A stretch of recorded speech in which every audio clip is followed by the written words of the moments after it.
بسم اللہ الرحمن الرحیم۔ آج کا موضوع انورٹڈ نارسسزم کے بارے میں ہے۔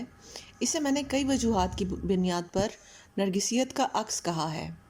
ہم جانتے ہیں کہ کوئی بھی شخصیت جو نرگسیت والی صفات رکھتی ہو اس وقت تک پنپ نہیں سکتی جب تک اس کی افزائش کرنے والا کوئی نہ ہو۔ یعنی دوسرے لفظوں میں ایک متکبر انسان کو ایسے ذہنی غلاموں کی ضرورت ہوتی ہے جو اس کو اس کی بڑائی کا احساس دلاتے رہیں اور آنکھیں بند کر کے اس کا حکم مانتے رہیں۔ ایک نارک چونکہ خدائی نفسیات رکھتا ہے، اس لیے اسے اپنی اجارہ داری اور دوسروں پر اپنی حکومت قائم رکھنے کے لیے ایسے ہی جان نثاروں کی ضرورت ہوتی ہے جو نہ صرف اس کی برتری پر یقین رکھتے ہیں بلکہ اس کو اپنا آقا بھی تسلیم کرتے ہیں۔ ان جان نثاروں کو نفسیات کی زبان میں انورٹڈ نارک کہا جاتا ہے۔ ظاہر ہے کہ باشعور اور صحت مند عزت نفس رکھنے والے افراد اس قسم کی کیفیت کا شکار نہیں ہوتے۔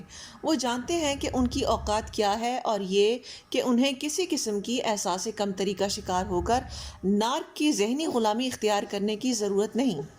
مگر جن لوگوں میں عزت نفس کی کمی ہوتی ہے وہی اس ذہنی غلامی کا شکار ہوتے ہیں اور انورٹڈ نارک کہلاتے ہیں۔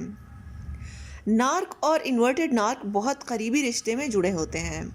مثلاً اکثر ان کو میاں بیوی کی صورت میں دیکھا جا سکتا ہے۔ انورٹڈ نارک دراصل اپنی جگہ پر ایک اور بیماری کا شکار ہوتا ہے جسے ڈیپینڈنٹ پرسنالٹی ڈس آرڈر کہا جاتا ہے۔ یہ شخص اپنی کھوئی ہوئی عزت نفس اور خود اعتمادی کی کمی کی وجہ سے دوسروں پر حد سے زیادہ انحصار کرتا ہے۔ اس کو لگتا ہے کہ یہ اپنا خیال خود نہیں رکھ سکتا اور نہ اپنے کام خود کر سکتا ہے، لہٰذا دنیا میں جینے کے لیے اسے کسی مضبوط سہارے کی ضرورت ہے اور وہ مضبوط سہارا اسے نارک کی صورت میں نظر آتا ہے۔ لہٰذا یہ ایک طرح سے نارک کو اپنا آقا تسلیم کر لیتا ہے اور اس کو خوش کرنے کی ہر ممکن کوشش کرتا رہتا ہے۔ لیکن نارک چونکہ متکبر ہوتا ہے اس لیے کبھی اس سے خوش نہیں ہو پاتا اور اس سے خوب تر بننے کا حکم دیتا رہتا ہے۔ یہ انورٹڈ نارک اپنی زندگی کے فیصلے خود نہیں کر سکتا اور اسے اپنے فیصلے کرنے کے لیے نارک کے مشوروں اور حوصلہ افزائی کی ضرورت ہوتی ہے، ورنہ یہ بے چینی کا شکار ہو جاتا ہے۔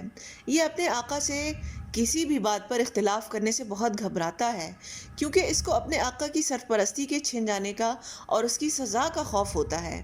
یہاں تک کہ یہ شخص اپنے آقا کی خوشنودی کے لیے وہ کام بھی کر گزرتا ہے جو وہ نہیں کرنا چاہتا یا جو اس کے نزدیک غلط ہیں۔ ظاہر ہے کہ اسے اس بات کا خوف کھائے جاتا ہے کہ اگر میرا آقا مجھے چھوڑ گیا تو میں دنیا میں بالکل تنہا رہ جاؤں گا۔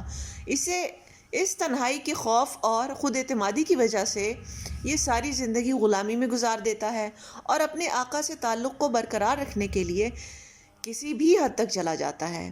اس کو لگتا ہے کہ آقا کی غلامی میں ہی اس کی بقا ہے۔ یہ خود کو وہ ناچیز سمجھتا ہے جو آقا کی غلامی میں اپنی عزت اور اپنی پہچان ڈھونڈتا ہے، گویا اس کے آقا کی وجہ سے ہی اس کی شناخت مکمل ہوتی ہے، ورنہ وہ تو کسی لائق ہی نہ تھا۔ اسی لیے میں نے اس کو نارک یعنی آقا کا عکس کہا کہ یہ غلام یعنی انورٹڈ نارک اس میں اپنی شناخت ڈھونڈتا ہے اور اپنی قدر و قیمت بھی۔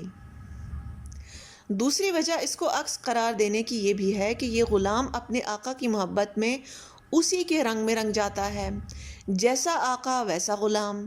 اپنے آقا کے سامنے تو یہ عاجزی اختیار کرتا ہے مگر اپنے ماتحتوں کے سامنے یہ اپنے خدا کا نمائندہ بن کر ان کو اس بات پر مجبور کرتا ہے کہ وہ بھی اس کی غلامی کریں، لہٰذا وہ ان پر رعب جمانے اور ان کو کنٹرول کرنے کے لیے خود بھی اپنے آقا نارک کی طرح برتاؤ کرتا ہے، چاہے اس کے لیے اس کو ناجائز کو جائز ہی کیوں نہ قرار دینا پڑے اور اخلاقی اصولوں کی خلاف ورزی ہی کیوں نہ کرنی پڑے۔